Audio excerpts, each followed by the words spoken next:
BPMP Provinsi Kalimantan Timur mempersembahkan Siniar Kisah Etam, episode Gerakan Sekolah Sehat. Bersama narasumber Rudi Purwanto SHUT, PIC PDM 011. Selamat menyaksikan. Salam Merdeka Belajar. Jumpa lagi bersama kami BPMP Provinsi Kalimantan Timur di edisi Siniar Kisah Etam dengan tema kali ini adalah tentang Gerakan Sekolah Sehat. Kementerian Pendidikan, Kebudayaan, Riset, dan Teknologi saat ini telah meluncurkan 26 episode Kebijakan Merdeka Belajar. Program prioritas dari Direktorat Jenderal PAUD, Pendidikan Dasar dan Pendidikan Menengah adalah Gerakan Sekolah Sehat. Untuk kali ini kita akan berbincang-bincang dengan PIC PDM 011 dengan Mas Rudi Purwanto. Oke. Assalamualaikum, selamat pagi Mas Rudi. Waalaikumsalam Bu Epi. Apa Selamat kabar pagi, hari baik, ini? Alhamdulillah. Mudah-mudahan kita semua selalu sehat ya Bapak Ibu ya. Selalu semangat ya? Selalu semangat, siap. Oke, Mas Rudi, untuk pertemuan kita hari ini kan akan membahas tentang Gerakan Sekolah Sehat. Salah satunya adalah misalkan UKS, apa itu gerakan untuk stunting dan lain-lain ya. Nah, yang melatar belakangi dari Gerakan Sekolah Sehat itu apa? Gitu. Nah, jadi begini Bu Epi, bisa saya ceritakan ya, bahwa GSS ini sebenarnya prosesnya bukan baru di tahun 2024 ini ya, tetapi dia sudah berjalan sejak tahun 2022. Di bulan Agustus itu Bapak Menteri Pendidikan Mas Nadiem ya, itu sudah meluncurkan kampanye sekolah sehat. Jadi itu di bulan Agustus ya, di bulan Agustus 2022, di mana waktu itu baru pada 3 fokus ya, jadi sehat bergizi, sehat fisik, dan sehat imunisasi. Nah, kenapa kok pada waktu itu diluncurkan ya? Kalau kita ingat ya, pada tahun itu 2022 kita itu baru saja Bu Epi berakhir itu ya terkait dengan COVID ya, artinya terjadinya wabah, di mana pada saat itu sebelumnya kita semua mengalami masalah kesehatan begitu ya, kita harus berdiam di rumah, kita tidak bisa melakukan aktivitas apa-apa. Artinya adaptasi kebiasaan baru. Nah, jadi di saat itu dirasa perlu gitu oleh Kementerian Pendidikan dan Kebudayaan untuk kemudian kita itu bersama-sama bergerak kembali begitu, mengupayakan terkait upaya-upaya pemenuhan kesehatan di satuan pendidikan sehingga itu kita bisa mencapai nantinya itu derajat kesehatan yang jauh lebih baik. Nah, kemudian latar belakang selanjutnya ya Bu Epi ya, bahwa kalau kita lihat di kondisi sekarang itu ya terkait dengan kenapa sampai ada 3 fokus, kemudian 2024 menjadi 5 fokus itu ya, kondisi-kondisi yang melatar belakangi itu antara lain misalnya kalau Bu Epi dengar itu terkait program stunting ya Bu Epi ya. Nah, program stunting itu kenapa kok di tahun awal di 2023 2024 ini itu sangat intens kita untuk semua pemerintah daerah, bahkan Provinsi Kalimantan Timur itu punya program untuk penanganan stunting itu karena kondisinya itu memang terjadi real di satuan pendidikan pada anak-anak kita gitu ya. Stunting itu angkanya itu masih 20%. Bayangkan. Untuk Indonesia, Kaltim? Artinya untuk, ya betul Indonesia, itu kan itu survei secara nasional. 20% itu kan artinya 1/5. Dia mengalami stunting, mengalami permasalahan kuntet ya kalau orang kita bilang ya, artinya dia kurang gizi sehingga pertumbuhannya itu tidak optimal gitu ya. Jadi itulah yang salah satu yang melatar belakangi, belum lagi terkait misalnya capaian imunisasi kita itu ya belum 95%, padahal kan kita harapkan semua anak-anak kita itu bisa divaksin 100%, karena kalau ada yang belum divaksin itu kan nanti artinya bibit virus itu kan masih beredar begitu ya, masih beredar, sehingga itu harapannya nanti ke depan bisa 100%, belum lagi kalau kita terkait adanya bullying, adanya kekerasan, adanya perundungan gitu, itu pada faktanya itu masih tinggi di satuan pendidikan kita.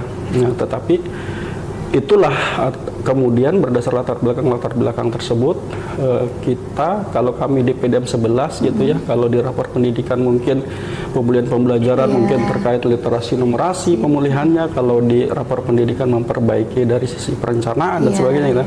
Kalau di kami di PDM 11 itu lah kemudian diluncurkan kampanye sekolah sehat, dan kemudian pada akhir 2023 itu kemudian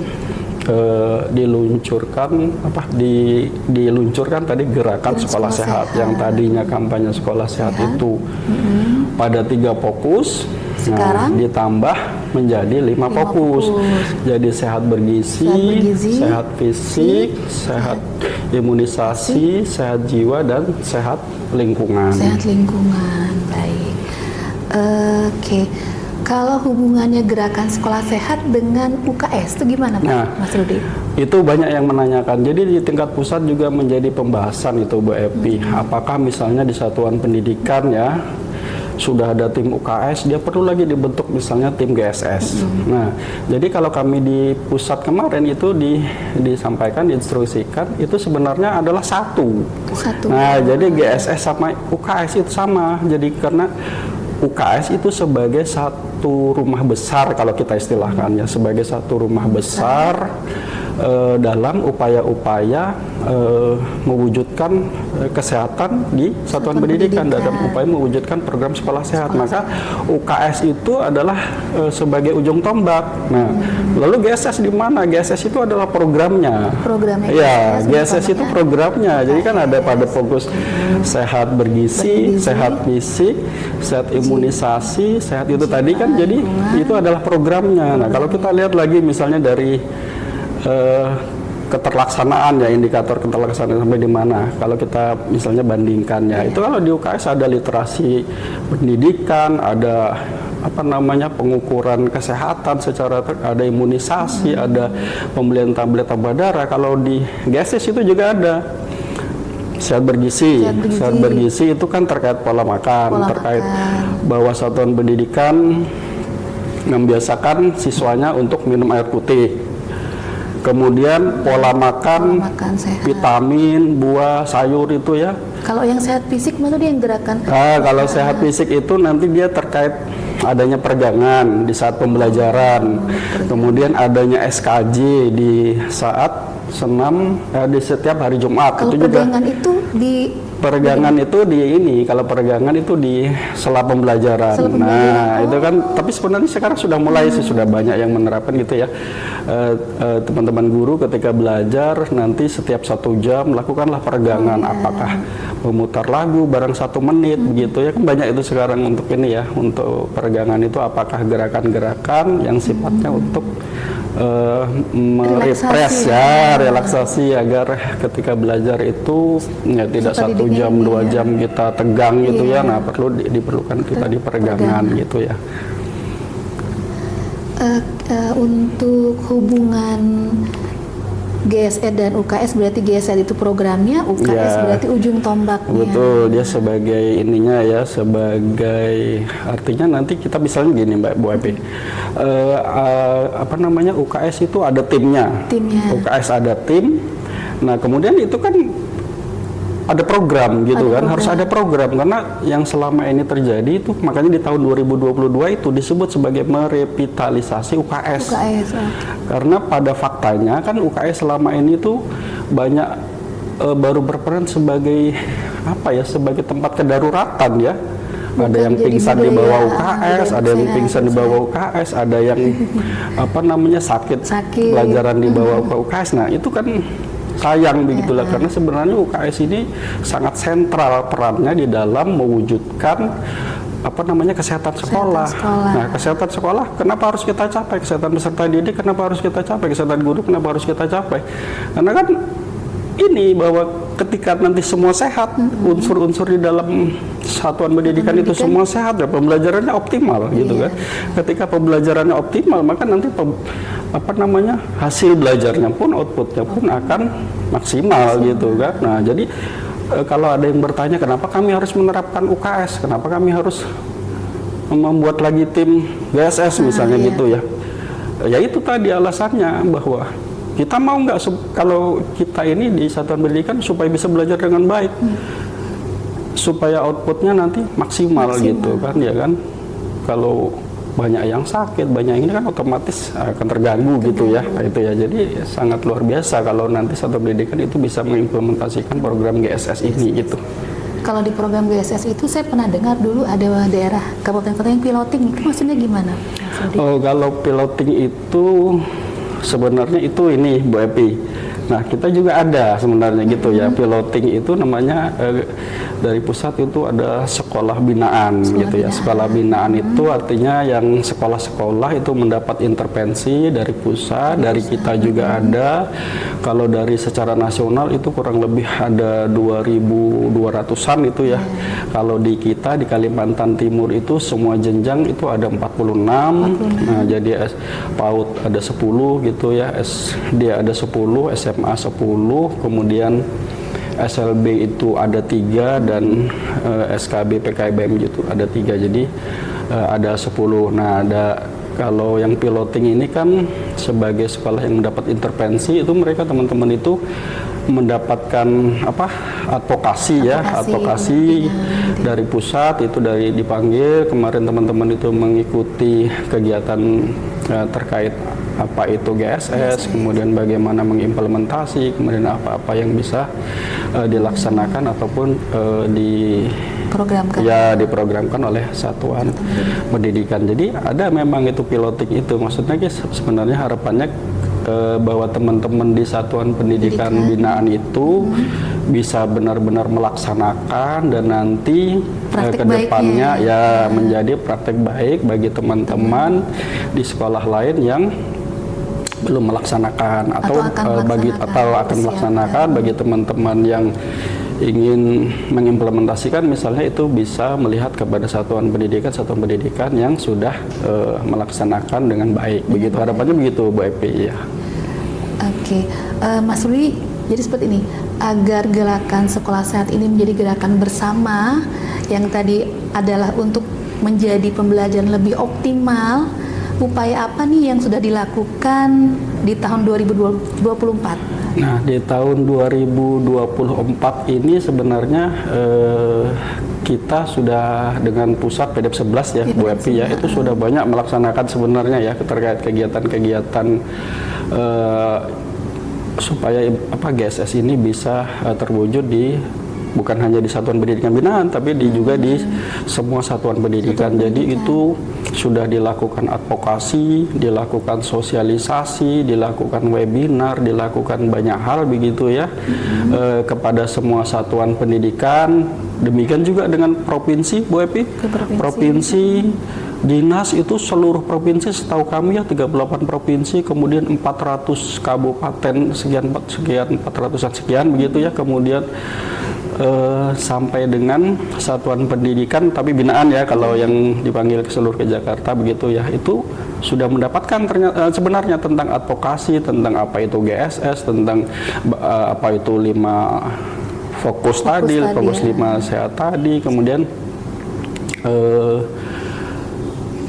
jadi harapannya adalah melakukan secara berjenjang.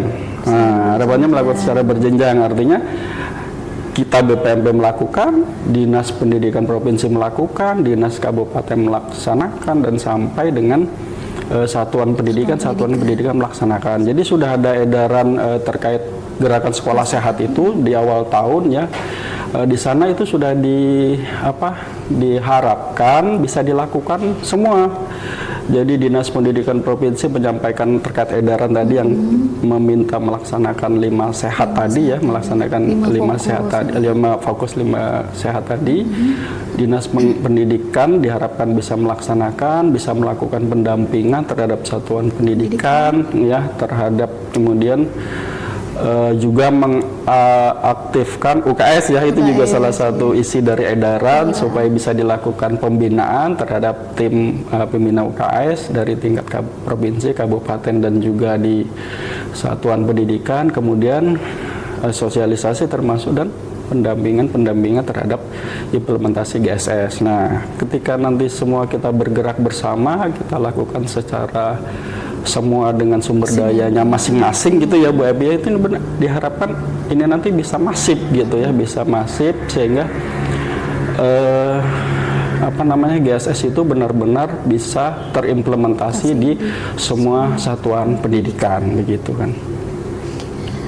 Baik, sahabat Dikbud di seluruh Indonesia, Dengsana Hebat BPMP Provinsi Kalimantan Timur, sebelum kita mengakhiri bincang-bincang kita pada hari ini, Mas Rudi boleh sekali lagi diberikan penguatan kepada kita pesan penting dari Gerakan Sekolah Sehat. Nah, jadi kalau terkait dengan GSS ini, Bu Epi dan semua ya, bahwa ini adalah satu program yang sangat luar biasa gitu ya. Bapak Prabowo sendiri selaku presiden kita ini ke depan akan punya program sehat bergizi ya, harapannya dari makan sehat bersama itu bagaimanapun implementasinya kita sangat mengapresiasi, karena nanti kan itu sebagai satu upaya kita tadi menjaga kesehatan dan lain sebagainya, mencegah stunting, mengurangi stunting gitu ya. Nah, memang harapannya kita semua bisa mengimplementasikan, kita semua bisa melaksanakan. Ramai kita disampaikan bahwa Indonesia tahun 2045 ya disebut sebagai masa emas. Jangan sampai terjadi itu nanti jadi masa lemas ya. Maksudnya gini ya, bahwa ketika dari sekarang kita tidak menjaga secara bersama-sama terkait kesehatan, pola makan kita sembarang, anak-anak kita biarkan bebas gitu ya, tidak kita sosialis, tidak kita advokasi dari sekarang, maka yang terjadi di tahun itu nanti bukannya kita pada puncak masa produktif itu tadi ya, tetapi kita justru pada saat itu nanti akan bermunculan penyakit-penyakit pada anak-anak kita, pada orang-orang dewasa kita yang seharusnya nanti bisa mengimplementasi program secara sangat baik, tetapi justru menjadi sangat terhambat karena ketidaksehatan itu tadi.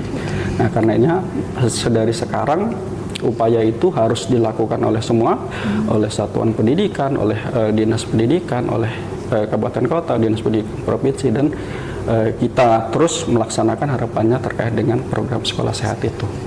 Dari Gerakan Sekolah Sehat. Ya, Gerakan Sekolah Sehat, benar. Terima kasih Mas Rudi PIC dari PDM 011 atas kehadirannya pada hari ini. Banyak sekali informasi yang kita dapat terkait dengan Gerakan Sekolah Sehat. Oke, Dengsana Hebat BPMP Provinsi Kalimantan Timur, demikianlah tadi kita ikuti bersama bincang-bincang kita dengan Mas Rudi Purwanto. Terima kasih atas perhatiannya. Sampai jumpa di Siniar Kesa Etam di episode berikutnya. Salam Merdeka Belajar. Terima kasih telah menyaksikan. Nantikan episode selanjutnya.